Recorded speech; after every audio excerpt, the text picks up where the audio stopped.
ഈ നീല കണ്ണുകൾ ലെൻസ് അല്ലേ? അതെ അതെ അല്ലേ? മോളുടെ കണ്ണ് കാണുമ്പോഴുള്ള അസൂയ കൊണ്ടാണോ? തീർച്ചയായിട്ടും.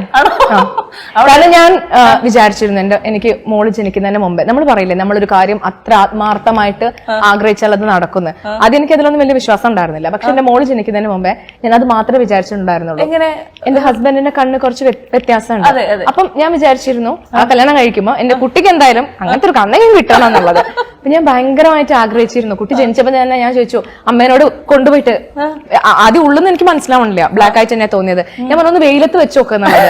അപ്പൊ അല്ല കണ്ണ് കാണാൻ വേണ്ടിയിട്ടായിരുന്നു. കുട്ടിയല്ല, അത് കണ്ണ് തുറക്കൂലല്ലോ. അപ്പം കണ്ണ് കണ്ടപ്പോ ബ്ലൂ ഐസ് ആയിരുന്നു. അപ്പം നമ്മൾ പറയില്ലേ നമ്മൾ എന്തും ആത്മാർത്ഥമായിട്ട് ആഗ്രഹിച്ചാൽ അത് നടക്കുമെന്ന്. പിന്നെ എല്ലാരും ചോദിക്കുന്ന ചോദ്യം, പക്ഷെ എനിക്കത് ചോദിക്കാതിരിക്കാൻ പറ്റാറില്ല. ഈ അമ്മയും മോളും ഒരുപോലെ ഇരിക്കുന്നതിന്റെ അല്ലെങ്കിൽ രണ്ടുപേരും ഒരേ പ്രായമാണോ ഒരേ കോളേജിലാണോ പഠിക്കുന്നതെന്ന് ചോദിക്കുന്ന ലെവലിലേക്ക് എത്താനായിട്ട് എന്താ ചെയ്യുന്നേ? അതെനിക്ക് മനസ്സിലായില്ല. എന്താ ഈ ആൾക്കാരൊക്കെ ഇങ്ങനെ ചോദിക്കുന്നത്? എനിക്കങ്ങനെ തോന്നിയിട്ടില്ല.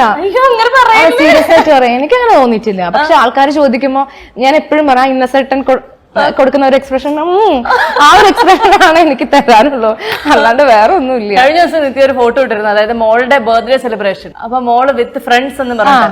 എന്റെ ദൈവമേ, അതിനകത്ത് അമ്മ ഏത് കുട്ടി ഏതെന്ന് തിരിച്ചറിയാൻ ഞാൻ പോലും പാടുപെട്ടു. എനിക്ക് സന്തോഷമായി. മനഃപൂർവ്വം അവരുടെ അതേ കോസ്റ്റ്യൂം. എനിക്ക് ഇങ്ങനെ ആൾക്കാർ പറയുമല്ലോ, അതാണ് മെയിൻ കാരണം. കാരണം നമുക്ക് ഭക്ഷണം വേണ്ട, അന്ന് ദിവസം എനിക്ക് സന്തോഷം ഉണ്ടെന്ന് എനിക്ക് മനസ്സിലാവും. അപ്പൊ നമുക്ക് അത് മെയിൻറ്റെയിൻ ചെയ്യാൻ പറ്റുന്നുണ്ട്. അതെ, അല്ലാതെ എന്തെങ്കിലും കോൺഷ്യസ് എഫേർട്ടുകൾ എടുക്കാറുണ്ടോ? സത്യസന്ധമായ മറുപടി പറഞ്ഞാൽ മതി.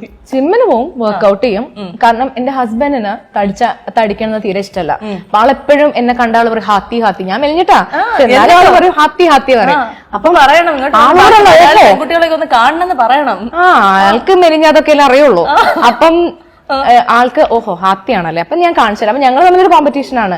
ആൾക്ക് ഒരു ലൈഫിൽ ഒരു എന്താ പറയാ ഒരു സിസ്റ്റമാറ്റിക് ലൈഫാണ് ആളുള്ളത്. എന്ത് സംഭവിച്ചാലും ആള് രാവിലെ എണീക്കും, ആള് ജിമ്മിന് പോകും, ആള് വിളക്ക് കത്തിക്കും. ആളുടെ ലൈഫ് അങ്ങനെ എന്തൊക്കെ സംഭവിച്ചാലും ശരി, ആൾക്ക് അതിനൊരു മാറ്റം ഉണ്ടാവില്ല. നമുക്ക് അങ്ങനല്ല. നമ്മളിപ്പോ തലേന്ന് ലേറ്റ് ആയി കടന്നാൽ നമ്മൾ എണീക്കൊന്നുമില്ല, ഇല്ല. ഞാനൊന്നും എഴുന്നേക്കറിയില്ല. അല്ല, ഞാൻ എണീക്കും. പിന്നെ എന്തെങ്കിലും വിഷമം ഉണ്ടെങ്കിൽ നമ്മൾ വിചാരിക്കും ഇന്ന് കുറച്ച് വിഷമല്ലെന്ന് എണീക്കേണ്ട, അങ്ങനെയൊക്കെ. പക്ഷെ ആളങ്ങനെയല്ല. ആളുടെ കൂടെ കൂടിയിട്ട് ചെയ്യേണ്ട അവസ്ഥ വന്നു. അപ്പൊ കുട്ടികൾക്കാണെങ്കിൽ അവരുടെ സ്ഥിതി തന്നെ, അവർക്കും ഇഷ്ടമില്ല ഉറങ്ങണം എന്നാണ്. പക്ഷെ ആൾക്ക് നിർബന്ധമാണ് എണീക്കണം എന്നൊക്കെ ഉള്ളത്. പാവ കുഞ്ഞതിനെ അങ്ങനെ തന്നെയാണോ? ചെറിയ അത് ചെറുതാവുമ്പോ മുതൽ ആൾ അങ്ങനെ ട്രെയിൻ ചെയ്യാം. ആദ്യമൊക്കെ എനിക്ക് ഭയങ്കര ദേഷ്യമായിരുന്നു, ഇതെന്തൊരു മനുഷ്യനാണ് കുന്താന്നൊക്കെ. അറിയില്ലായിരുന്നോ?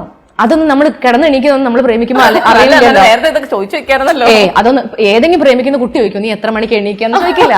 അത് നമ്മൾ നല്ല കാര്യങ്ങൾ മാത്രമേ സംസാരിക്കുള്ളൂ. ഇതെല്ലാവർക്കും ഒരു പാടായിക്കോട്ടെ, പ്രേമിക്കുന്ന ചോദിക്കണം എത്ര മണിക്ക് എണീക്കും, എത്ര മണിക്ക്. പക്ഷെ അല്ല, ഞാൻ അങ്ങനെ ഒരു ക്യാരക്ടറാ.